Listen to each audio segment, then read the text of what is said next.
अगले क्वेश्चन में पूछा जा रहा है टापू जनजातीय नृत्य शैली किस राज्य में प्रसिद्ध है। टापू जनजातीय जो नृत्य शैली है यह अरुणाचल प्रदेश में प्रसिद्ध है। अरुणाचल प्रदेश की अन्य प्रमुख त्योहारों में मोपिन, सालूम, मुखौटा नृत्य, लोसार, शेर और मयूर नृत्य, बांचो नृत्य इत्यादि है।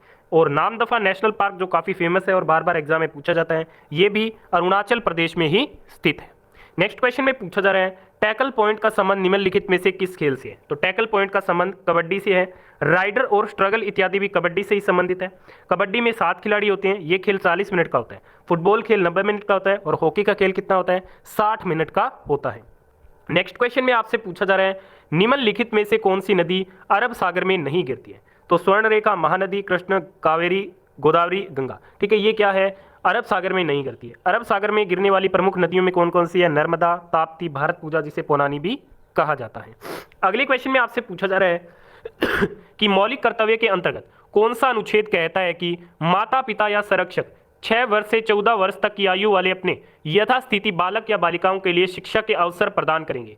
तो ये अनुच्छेद 51(1) के तहत संभव है। ठीक है, नेक्स्ट क्वेश्चन में पूछा जा रहा है भारत में कौन सा नियामक निकाय माइक्रो फाइनेंस संस्थाओं की देखरेख करता है। Which regulatory body oversees micro finance institutions in India.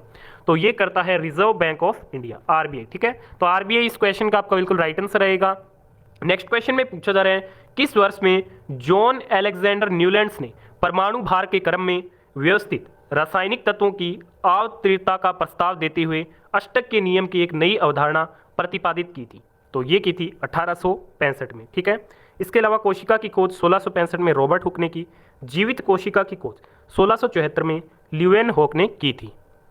चलिए बढ़ते हैं अगले क्वेश्चन की ओर। अगले क्वेश्चन में पूछा जा रहा है एशियन गेम 2022 में भारत को कुल कितने स्वर्ण पदक प्राप्त हुए।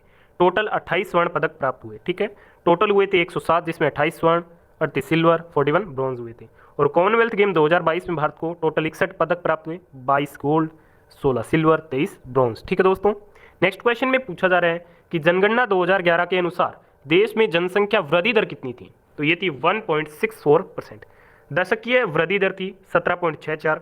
जनसंख्या घनत्व नोट किया गया था 382 व्यक्ति प्रति वर्ग किलोमीटर।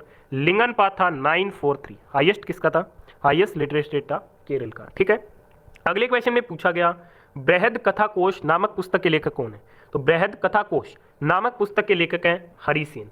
हरिसेन समुद्रगुप्त के दरबारी थे जिन्होंने प्रयाग प्रशस्ति में समुद्रगुप्त की बड़ाई की है। ठीक है, तो ये बात आपको ध्यान में रखनी है। नेक्स्ट क्वेश्चन में पूछा जा रहा है ISSF विश्व कप 2023 में महिलाओं के 10 मीटर एयर राइफल स्पर्धा में कांस्य पदक किसने जीता। तो ये तिलोत्तमा सेन ने जीता। तो तिलोत्तमा सेन इस क्वेश्चन का आपका बिल्कुल राइट आंसर रहेगा। अगले क्वेश्चन में पूछा जा रहा है ITCZ क्षेत्र में दाब की स्थिति क्या होती है। तो ITCZ क्षेत्र में दाब की जो स्थिति होती है वो निम्न होती है। ठीक है, अगले क्वेश्चन में पूछा जा रहा है मुद्रा आपूर्ति चेन के अनुसार सबसे अधिक उपलब्धता किस प्रकार की मुद्रा की होती है। तो M1 की होती है। मुद्रा आपूर्ति के उपाय में तरलता घटना का क्रमश होता है M1, M2, M3, M4। सबसे ज्यादा कौन सी होती है तरलता, M1 में। नेक्स्ट क्वेश्चन में पूछा जा रहा है ईस्ट इंडिया कंपनी संगठन की स्थापना दादा भाई नौरोजी ने कहाँ पे की थी। तो इसकी स्थापना की गई थी लंदन में। अगला क्वेश्चन है कि 1853 में शुरू की गई भारतीय रेल सर्वप्रथम कितने किलोमीटर की दूरी तय की थी। तो इसने सर्वप्रथम 34 किलोमीटर की दूरी तय की थी। भारत में रेल की शुरुआत 1853 में सर्वप्रथम मुंबई से थाने के बीच में हुई थी लॉर्ड डलहौजी के समय में।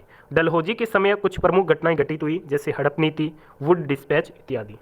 नेक्स्ट क्वेश्चन है कि स्थापत्य कला की शैली जिसमें नागर और द्रविड़ शैली के तत्वों का समावेशन होता है क्या कहलाता है। तो इसे बैसर या फिर चालुक्य शैली के नाम से जाना जाता है। तो आज की इस वीडियो में हमने मोस्ट इंपोर्टेंट क्वेश्चन कवर कर लिया। आपने इस वीडियो को यहाँ तक देखा, बहुत बहुत धन्यवाद। वीडियो पसंद आई तो प्लीज वीडियो को लाइक शेयर और चैनल को